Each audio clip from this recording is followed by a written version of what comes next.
Jeff Minter. Thank you. Jeff, first I want to ask you about your first contact with video games. It was probably on the arcades, so do you recollect your first impression when you saw a video game, and what was this? You thought it is 21st century coming or something like this? I think the first time I ever saw a video game, an arcade video game, was when I was underage drinking with my brothers in a wine bar in Basingstoke. And I remember it was a very smoky bar. I didn't smoke at the time, and I didn't even drink that much at the time, so I was a bit bored and uncomfortable. But at the back of this bar, they had a breakout machine.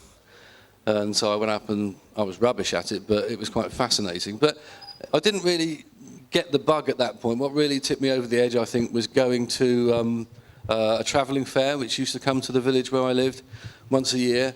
And I went there and they had an arcade tent. And in that tent was Space Invaders. And I still remember that my first game I scored 370 points. And it was like a new world to me. I was like, wow, what is this?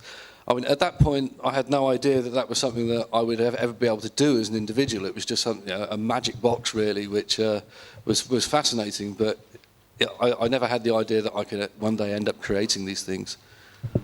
But in the late 70s, you started to program games. It was Commodore PET, I think, the first computer that you wrote computer game. And it was the time that you had to buy computer to produce software, or you just got it from the Commodore to create it? Or how was it like? Well, I mean, the Commodore PET I discovered quite by accident. I was at school at the time, and I happened to wander into this room one day, and there was this weird thing which looked like a TV with a keyboard underneath it, and I was like, what the hell is that? And I walked over to have a look. There was a guy sat in front of it, and he was playing a game. And I said, oh, yeah, you can play games on this thing? I said, yeah. He said, well, yeah, how does that work? He says, well, you can type them in. And I was like, you can type stuff on that thing and it makes a game. It blew my mind. The idea of being able to do that just utterly blew my mind. And I immediately went to the library and borrowed a book on BASIC, took it home. I remember my brother had a TI-51 calculator, and I got his little book of TI programs, and I sat there with the book on BASIC, and I worked out how to code a biorhythm program in BASIC. I wrote it all down in Biro on a bit of paper, went in early the next morning, found this machine. There was nobody on it, so I turned it on. I had to find out where the switch was. It's the first time I'd ever used a computer. And ended up typing this code into it. It didn't work. But then the guy who I'd seen the previous day playing a game came in, and he started to help me. And that was it, really. I mean, after that, I spent every spare moment I had in front of that machine. I mean, the school only had one machine between the whole school. So you only had officially half an hour a day. You had to book up your time slots to get on this machine for half an hour a day. But I used to go in early to college, spend all my the time before lessons doing this, and I'd stay late after college and spend all the time until the cleaners could kick me out using this machine. The PET at that time was far too expensive for me to think of buying one, so that was the only way I could actually get experience on the machine. But we learned a lot. There ended up being four of us in the whole college who were actually interested in this machine, and we started making games for each other. And for the first couple of months I was making games in BASIC, and then BASIC's a bit slow, and then that same guy who I'd met on the first day told me about something called machine language.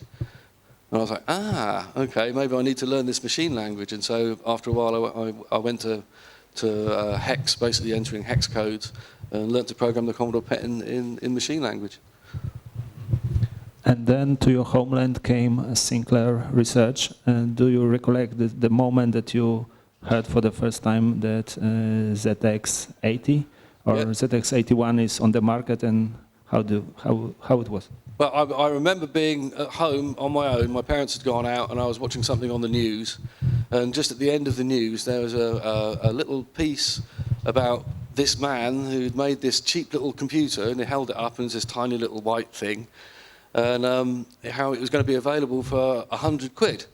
Now, I mean, the Commodore PET would have been about 600 quid at the time, but 100 quid was something I thought, well, if I save up my money and I get a job after school, then maybe I'll be able to afford one of these things. So I got very excited about this, and I remember my parents came home and I was telling them, look, there's this man called Sinclair and he's going to bring out a computer for 100 quid and I'm going to get one. And they're like, yeah, they didn't know why I wanted one of these machines. I think they thought it was all a bit of a fad, and that it was probably something that I would lose interest in after a couple of weeks, but that proved very much not to be the case. But you made some games for ZX81. Yes, I had the ZX80 for a year, and then I swapped it for a ZX81, and I started making simple little games on it. And I remember I'd done like 2 or 3 games, and I went up to one of the ZX micro fairs, and I was going around looking at all the various stands, and there was one company who were making memory boards for the ZX81. I got chatting to the guy on the stand. I couldn't afford a 16K memory at the time, but I was just chatting to this guy, and I happened to mention, I've got some games. And he said, oh, can I see your games? And I loaded them in. And he said, will you do some games for us? And I said, yeah, I can do that, but I've only got a 1K ZX81. They won't be very good. He said, oh, no, here you go. Have a 16K RAM pack. And I was like, whoa. That guy just gave me a 16K RAM pack for doing games. This could be really good. And that was the first moment where I actually thought that maybe it might be possible to, do this for a job. It had never really occurred to me before, but because when we first started on the Commodore PET, there was no idea there would ever be a games market as such. But with the ZX81, that was the real beginning of the home computer revolution in the UK, and they started to develop quite a good market for ZX81 games. And so my first commercial games were sold by his company, which was called DK-Tronics. And then in your homeland, in England, it burst with creativity. Many software studios arose. And one of them was Ultimate Play the Game. Did you met Stamper Brothers, and what was your impression when you saw Night Lord for the first time? Well, I mean, I never really met the Stampers, but I actually thought the most impressive thing that Ultimate did was Jetpack. I loved Jetpack. I admired just the graphical look of it. One of the things they did in it, which I really loved, was they made the shots look like Defender shots, the shots from the Defender arcade game, and a very particular disintegrating style. And it was just really, really nice to play. It was probably the best Spectrum game I'd ever played at that point in terms of playability, in terms of graphics. And I actually preferred Jetpack to the later isometric stuff. The isometric stuff I thought was very clever, but I thought that it was a bit fiddly to play. I never managed to really get my head around the moving around in the isometric directions, and always found it hard to get through the doors and that kind of thing. And also I think they rather overcooked it a bit. I mean, they did the one isometric game, then they did another one, then they did another one, then they did another one, then everybody else started doing the isometric games. And I was like, yeah, okay, I think there's a bit too much of that. And during that time you were making Commodore 64 games, and I remember, as I told you, Attack of the Mutant Camels, Revenge of the Mutant Camels. And what was your inspiration for this crazy title, and why did you want to make some kind of parody of Star Wars? Really, I mean, I'd seen the Star Wars game on the VCS. I think I'd been hanging out in a shop in Winchester, and I just played this Star Wars game. And I quite liked it, but it wasn't anything I really thought that I would actually make a copy of. But what did it for me, you can blame the magazine Computer and Video Games, because they had a review of this Parker Brothers Empire Strikes Back, and they described the walkers as being like giant mechanical camels. And now, I've always had a thing for camels ever since I was in school. I don't know why, I just love camels. They're particularly quirky, cool animals in my opinion. And so I thought, hello, I could actually do that. I could actually make the game with giant camels. And so that was the first Commodore 64 game I wrote. And it was a bit clunky. If you look at it now, the scrolling's all chunky resolution and the graphics aren't that good. But it was fun. And it was very distinctive, and that's something which very much worked in my favour with the subsequent games. Always with the animals in, I kind of developed this style of doing games full of crazy beasties, and it worked to my advantage. It made the games memorable. People remembered Armus Off because who else did Sheep in Space and Metagalactic Llamas Battle at the Edge of Time and things like that. So that definitely worked for us. You published this by yourself, or you were attached to any publishing company at the time? No, we published it ourselves. I mean, my first games were published through DK-Tronics, but then I fell out with them because there were some dubious business practices going on. I partnered briefly with a guy called Richard Jones, and then there was more dubious business practices going on, so we split up with him, and he founded Interceptor Micros, and for a while there was a big rivalry between them and us. But basically, we decided, me and my mum effectively decided that the only way we could safely enter into the business ourselves without getting ripped off was to actually do it ourselves. So basically, Armus Off was founded between me and my mum, with my mum doing all the business side of things, and me just left to get on with the coding, and all the rest of the family would help at shows. My dad would come up and help us set out. My brothers would come up and help out on the stand. It was very much a family business. So you weren't tempted to join any big company at the time and during this 8-bit era? Well, I mean, in the early days of the 8-bit era, there weren't really any big companies. There were lots of small independent companies, and we all had a pretty friendly rivalry going on. It's only towards the end of the 8-bit era that you started to get the Activisions and the US Golds and those kind of companies. And I wasn't really that interested in joining a bigger company because by then, Armus had the reputation for doing Armus Off games. I didn't really want to be mixing my stuff with other people's games. So it was just, Armus Off was perfectly fine for me to publish my own stuff through, and I was very happy to do that. I didn't really have the urge to grow and become big. I was quite happy, and I still am to this day, quite happy just to be able to carry on doing what I'm doing. It may not be the most lucrative thing in terms of monetary reward, but it enabled me to do exactly what I wanted to do. Ending this 8-bit area topic, I want to ask you about such urban legend, if it's true, because in many publications we can read that typical British company during 80s looked like it was a building. On the first floor there was a bunch of bedroom programmers, and on the ground floor there was a shop that there were such base for the company. They were selling computers, peripherals and something like this, and on the first floor they were programming games for fun. Yeah, there were certainly a lot of companies which started out that way. I mean, I think it happened because obviously if the computer shop was selling computers, then they had hardware to give to the programmers, and they also had an outlet to sell the games. For us, it was a bit different. We operated out of an extension that was built onto my parents' house, and I did all the programming in there.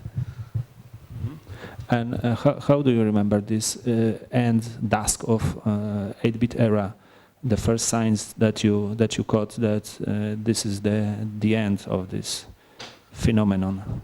I think it was when when the larger companies started to form, and when it started to become a proper industry, and the money started to move in.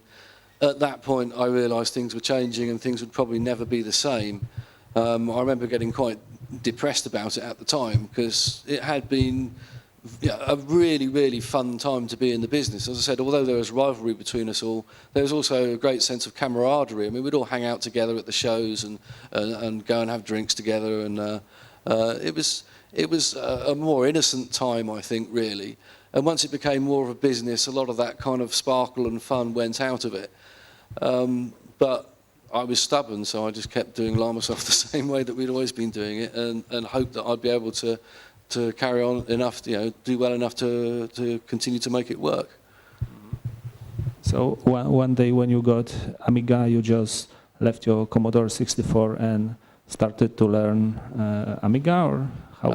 No, actually, in the UK, the Amiga was quite slow to take up, because Commodore at the time, they presented the Amiga as a business machine. They really weren't very friendly towards game programmers. I remember there was a big launch of the Amiga at a London computer show, and the game programmers weren't even invited. I remember I had to get in by tagging along with the journalist.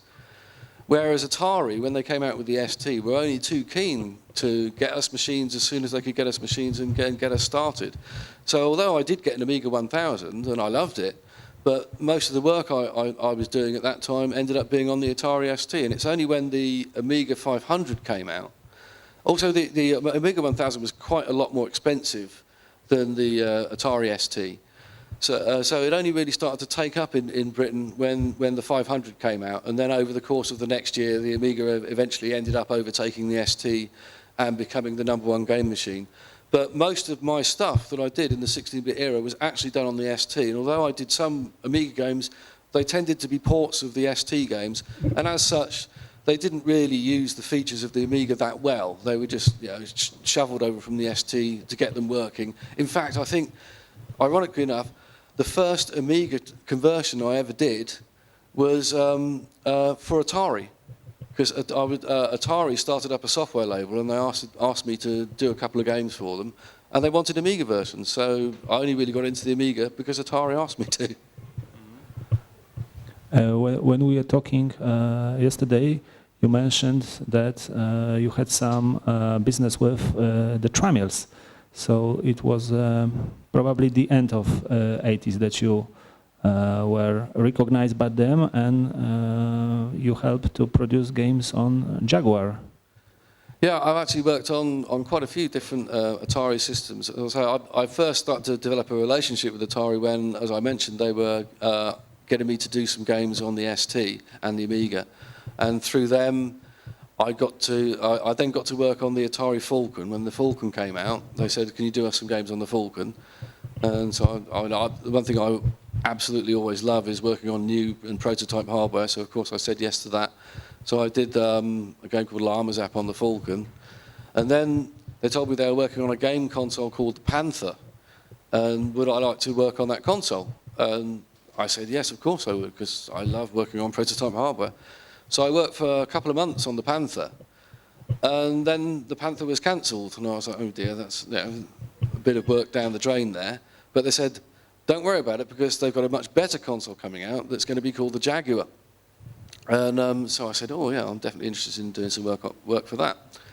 And they invited me to go out to California to basically have a play on the prototype of the Atari Jaguar. It hadn't been released yet, there were no dev kits out in the wild, but they said if you come over to us, you can sit and play with our systems for a few days and see what kind of stuff you can get out of it.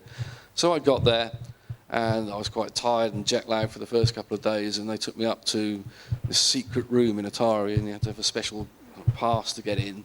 And I just sat in that room for 2 or 3 days with the manuals for the Jaguar open in front of me and one of the first dev kits in front of me, and hacked up some demos. And one day Jack Trammell came walking through and looked at some of the stuff which I'd been throwing up in these demos, and he said, "That's the best stuff I've seen on the Jaguar so far." And I was like, yes, Jack Trammell thinks I've done some cool stuff. I was like, yeah. And then I went to a Jaguar DevCon, and they read out a list of their IP and said, are any of the developers here interested in doing some of these games for us? And they mentioned Tempest. And even though at that point I'd only ever worked in sprites and 2D stuff, I'd never done any polygon stuff or anything like that, I loved Tempest so much. I'd always loved the coin-op arcade game, so I stuck my hand up and said, yeah, I'll do Tempest, give me Tempest. And they gave it to me. And yeah, I learned a lot working on Tempest. I learned how to do vector graphics, I learned how to do polygon graphics, I learned how to do gouache shading, I learned how to run the Jaguar blitter backwards. I got told off for that by the designer of the Jaguar. And it started to shape up, it was looking fairly good. And then I went to the Atari, the launch party of the Atari Jaguar that was in New York. And after we were having drinks at the party, and the designer of the Jaguar came up to me, and he told me, he said, "Your Tempest game is a load of rubbish." He said, "It doesn't show off the Jaguar to its best effect at all. It's never going to amount to anything, and Atari are only doing it just to make up the numbers for the launch title." And I was like, oh, that's a bit of a shame that he thinks that way. But of course it didn't work out that way. And I eventually became good friends with the guy, John Matheson, but it was with considerable pleasure some years later that I made him eat his words about that. But because Tempest 2000 ended up being very well received and well reviewed. I was, Jack Tramiel thought I was one of their best assets at the time. I ended up going to California and working for Atari for the last 2 or 3 years of their existence. And I got on really well with the Tramiels. I mean, I know that a lot of people will talk about the Tramiels and say that they were ruthless, and perhaps they were in business, but as individuals, I mean, I got to know, I got to meet Jack. I didn't really know Jack that well, but I got to know Sam much better, and Leonard in particular. Leonard I got on extremely well with, because Leonard was the most technical of the Tramiels. He understood what was going on in the hardware. He actually helped design some of the earlier aspects of the Commodore PET and that kind of stuff. And he particularly loved the work I was doing on the music visualizer for the Jaguar CD-ROM. When I was working on that, I used to go, every morning I'd go in the office and I'd find Leonard Tramiel stood by my workstation with his CDs, and he'd be playing his CDs and watching the light show and dancing around. He really loved it. But no, my experience of the Tramiels was that they were a nice bunch of guys, and I got on really well with them, and I considered it quite an honour that they actually thought highly of me. So it explains what was the basis of your Tempest, because they had license for this. But what was the basis of Defender 2? Because it was Williams, and you produced the sequel of this game. Yeah, it was a Williams, but Atari had licensed it from Williams before. There was an Atari 8-bit version of Defender, as I'm sure you remember. So they still had a good relationship with Williams, and they asked me after I'd done Tempest 2000 and the Jaguar VLM. They asked me what I'd like to do next, and I've always loved Eugene Jarvis's work. So Defender seemed natural to me, and so they approached Williams, and they got the license from Williams to be able to produce a version for the Jaguar, and I worked on that. And I enjoyed the work. I don't think it came out as well as Tempest 2000, because there were certain constraints that were forced upon me.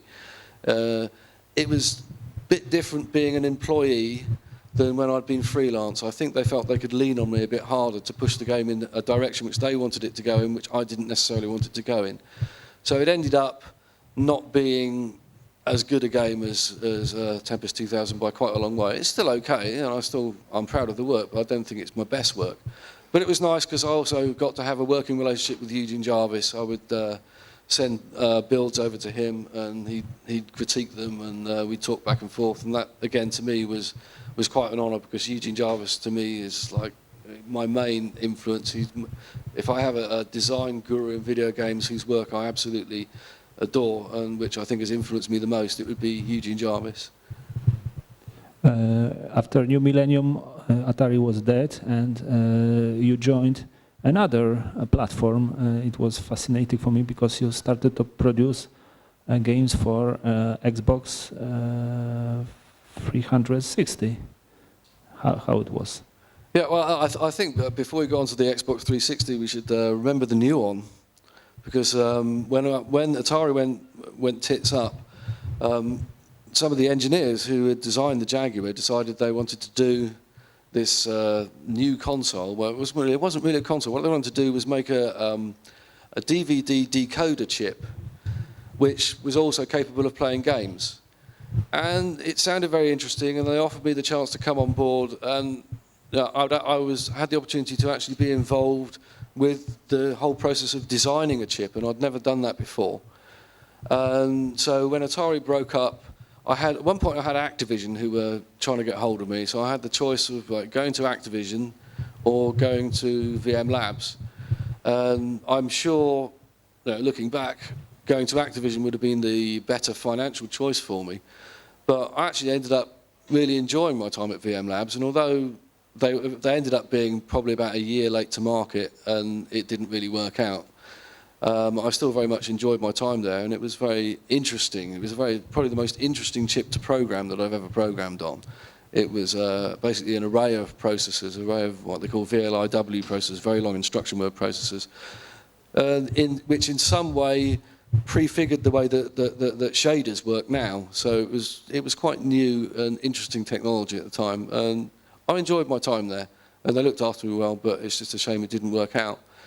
And after that failed, then that's when I spent a bit of time. I did a few little games on what they called the Pocket PC. Do you remember the Pocket PC? It was like a PDA. It was a bit like a mobile phone, but without the phone. And I did like stuff like versions of Hover Bother and Grid Runner on there. And then I was contacted by Microsoft, and I was like, hey, Microsoft? And it turned out that the guy who was in charge of the Xbox, the development of the Xbox 360, had actually been a bit of a fan of Armus and of the light synths over the years, and in fact had tried to get in contact with me before to do the boot up sequence for the Xbox One. No, not for the Xbox One, for the Xbox, yeah, the original Xbox. I mean, not the Xbox One. But for some reason, I hadn't received his email. I don't know whether it got lost or whether he sent it to the wrong address or an old address I wasn't using. So that never happened. But he contacted me again. And asked me would I be interested in doing the visualizer for the Xbox 360.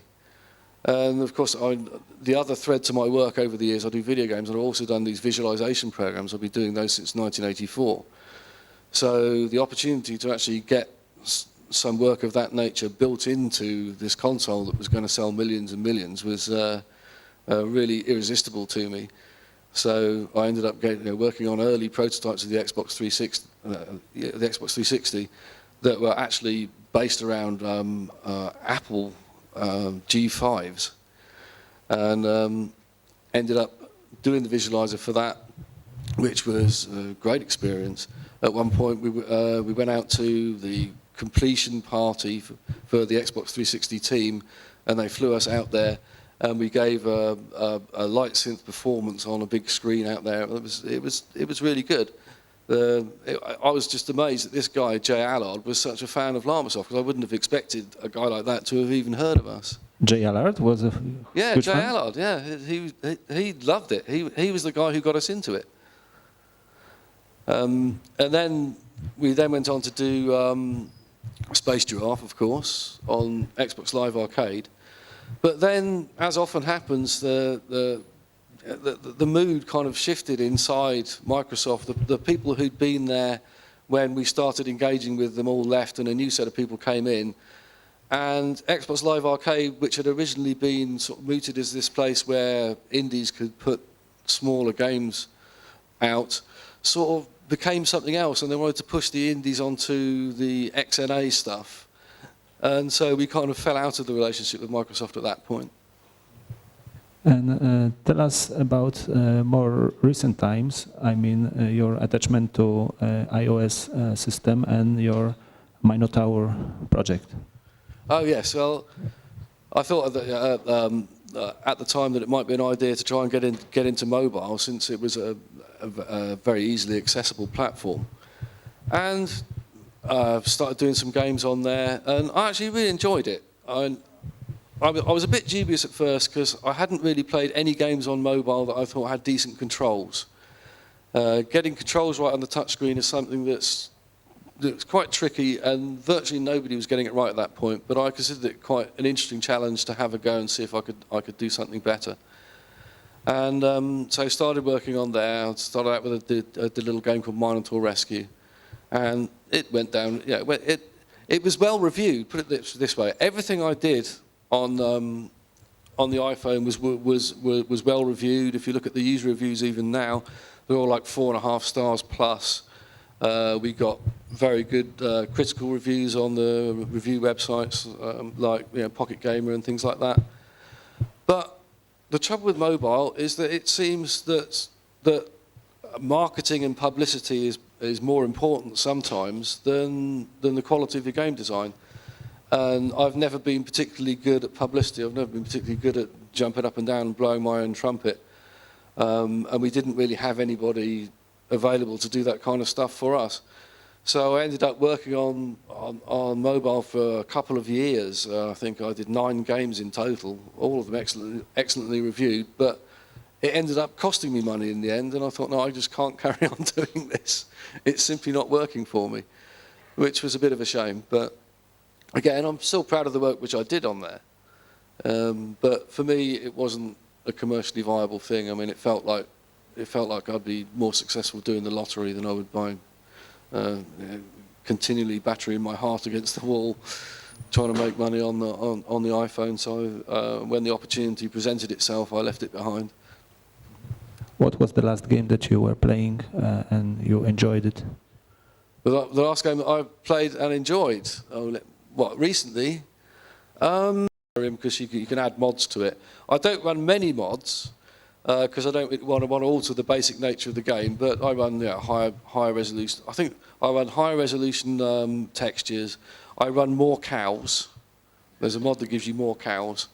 And I also run a mod which gives me a companion that's a Minotaur. And I'm actually married to the Minotaur in Skyrim. So the last question is, when you compare these two worlds, these old times from 8-bit era and modern times, you feel convenient in now, or you just you have nostalgia for good old times?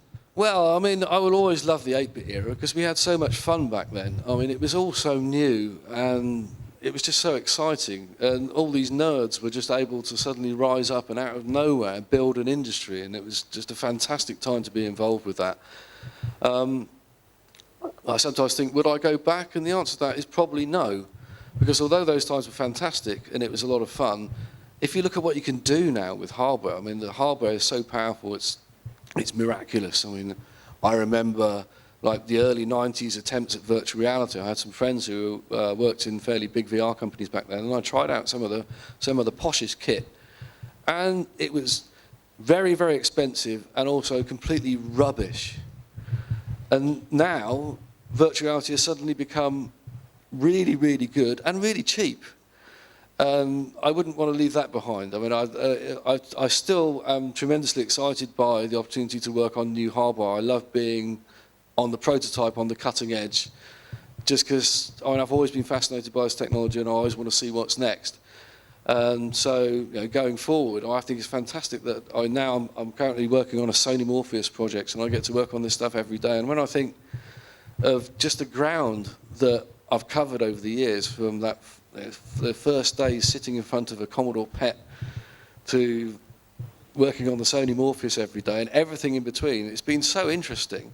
I've done so much stuff, and I've made over 70 games, and I've never wanted to stop doing it.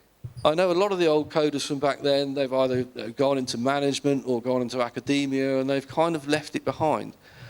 But I never want to leave it behind. I think I'll be writing games until the day they bury me, because it's just what I love to do. I mean, I use the analogy of it being like a musician learning to play the guitar. I mean, you don't get to a point where you hang your guitar up and you just start managing other guitarists.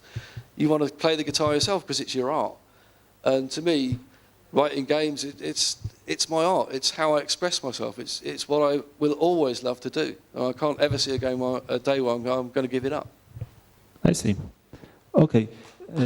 Mamy jeszcze chwilkę, żeby zadać Jeffowi ze 2 pytania z sali. Jeśli ktoś chętny jest, to niech mówi. Podać mikrofon, czy... Hello, Jeff. Thanks a lot for being Hi. here. I have a question about GameCube and the Unity project.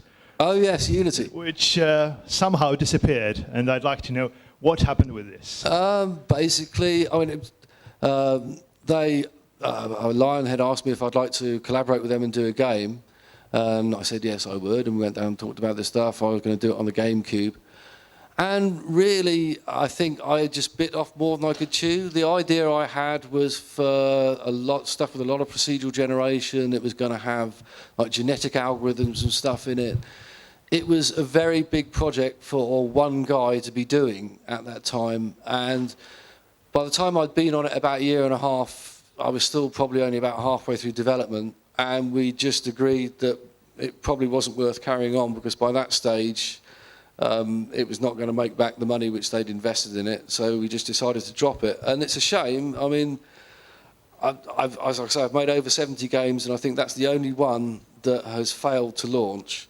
But I don't consider it to be wasted time, because a lot of the ideas that I had for Unity I've either used in subsequent games or will be will be used again in subsequent games. I learned a lot from doing that, and also the framework of what became the neon light synthesizer on the Xbox 360 actually originated as the texture generation system for Unity.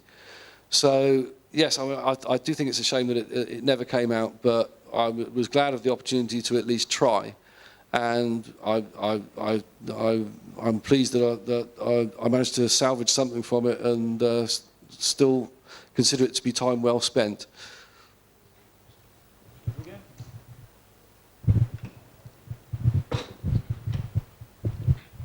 Hello, I'm honored to meet you. And my question is, let's say I give you $1 billion, and what game would you make? Oh, now there's a thought. $1 billion. The thing is, I wouldn't want to take too long. I mean, it'd be easy with that kind of money just to say, well, I can sit there and take 10 years to write a game, but I wouldn't want to do that.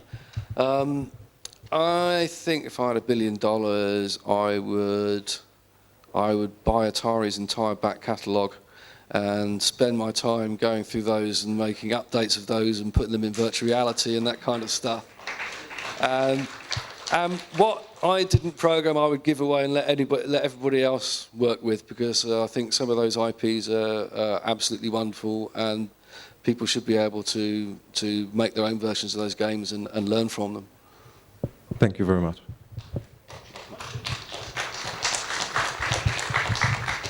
So once more, thank you very much, Jeff, for our meeting, and oklaski dla Jeffa. Dziękujemy.